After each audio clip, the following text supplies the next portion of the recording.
welcome. Come on in. Why am I laughing?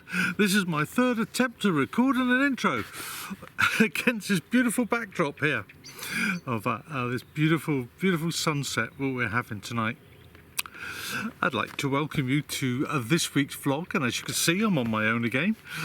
Carol is out enjoying the seaside with her daughter, and no doubt looking for some fish and chips. She doesn't get any sand in them. Not nice. So, this week, so many of you wrote to me asking me what's the Countess of Chester Country Park like. So I've put together just a little vlog this week to actually answer some of those questions. I didn't do much footage, but what footage I have, I will of course share with you, along with some facts. Now, next week I will answer the other question, which is why is the canal so different as you go north of the country park towards Ellesmere Port? I'll answer that again next week. Something to look forward to. So, if you're ready, I'm ready. Let's get on with this week's vlog.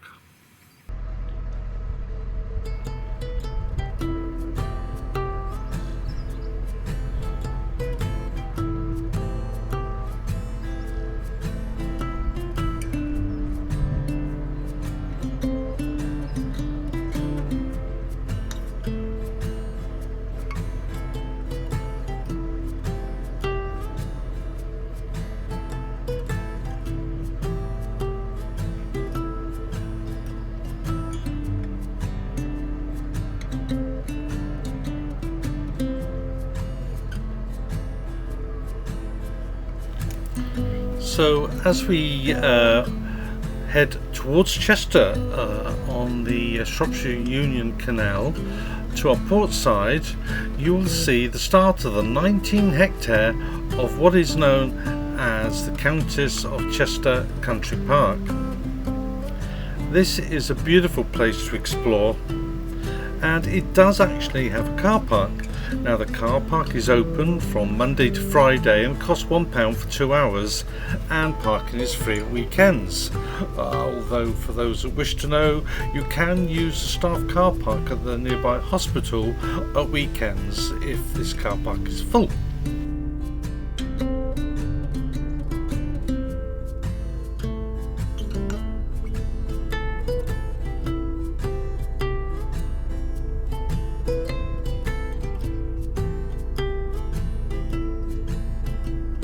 There are no toilets in the park.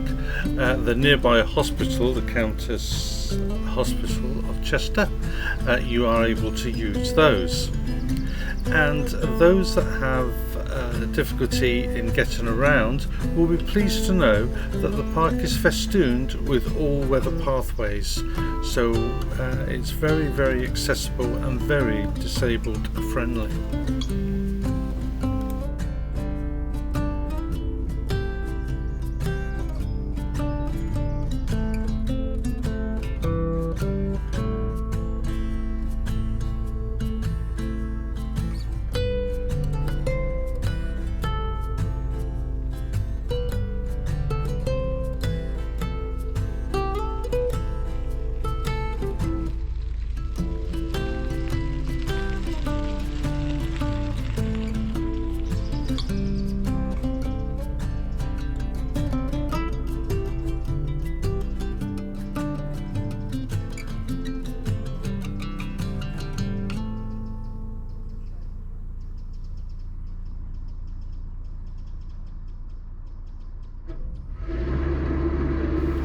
The park also encompasses a wetland, and it is here you may spot a kingfisher, and in fact if you're moored up along the canal or walking along the towpath, you'll be able to see a streak of blue from time to time, but you have to be very quick because they're amazingly fast, these little birds.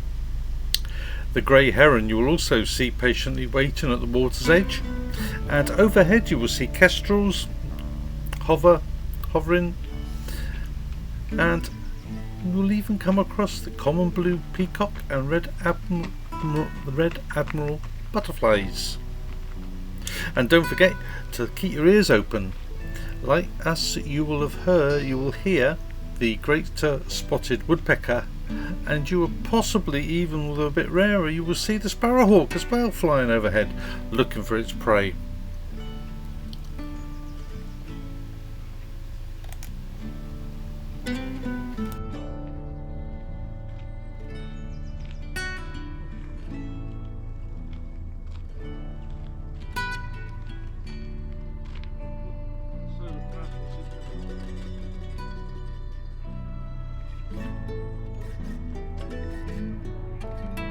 Look out for the illustrative signs that tell you when you are reaching a part of significant interest.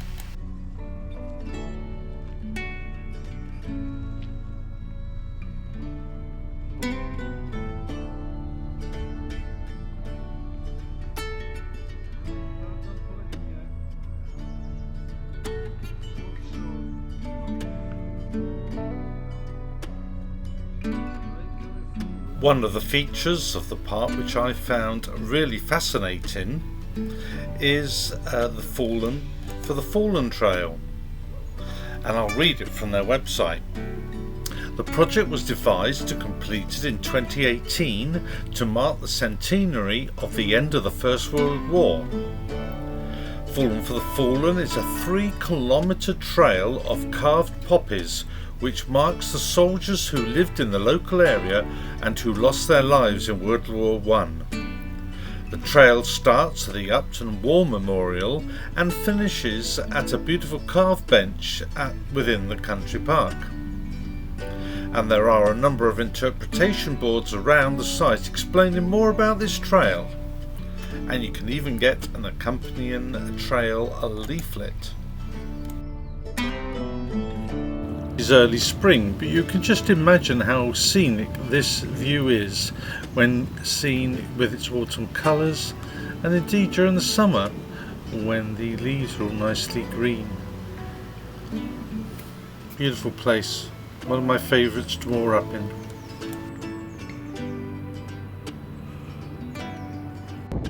And here's an illustration of those fantastic pathways that you will find throughout this park, so easily able to move along them for mobility scooters and like. And look, there's Carol!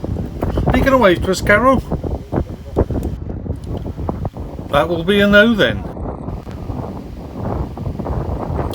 And obviously, apart from being able to walk and cycle through this beautiful park, for free, I might add again, it's also a haven for dogs, and if you like dog walking, this is a great place to let them off the lead. And I think I'll ask Smudge to demonstrate. Will you do that for us, Smudge? Welcome. Smudge. Yeah, so you're both off today, then? Smudge, you just lie down, mate, and enjoy the peace and quiet. Oh, there's always one.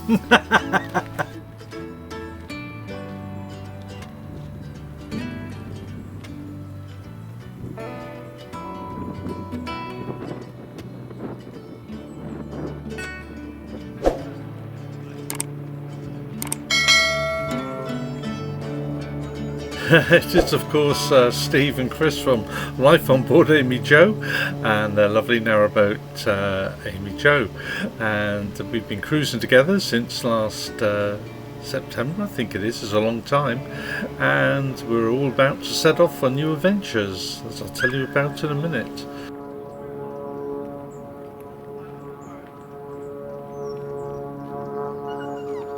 Well, there we go then.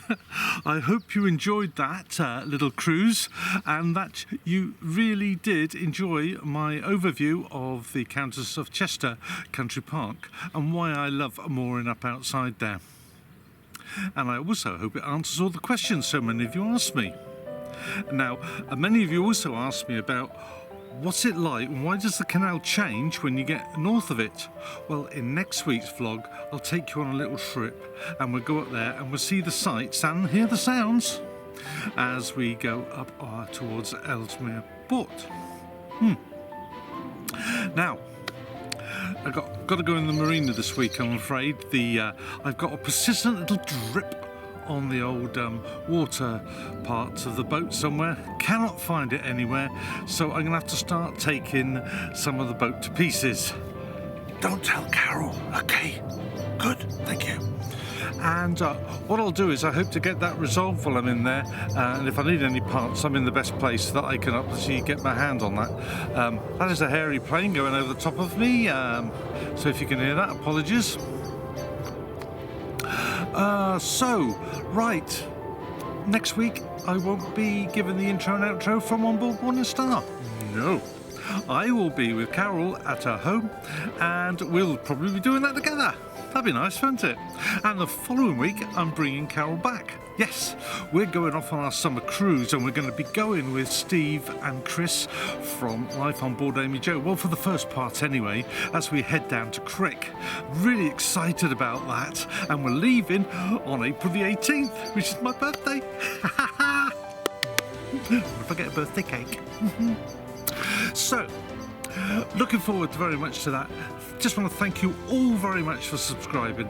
Thank you all for sending me such lovely comments. And until we meet again this time next week, this is Ian on Board Morning Star saying ta-da.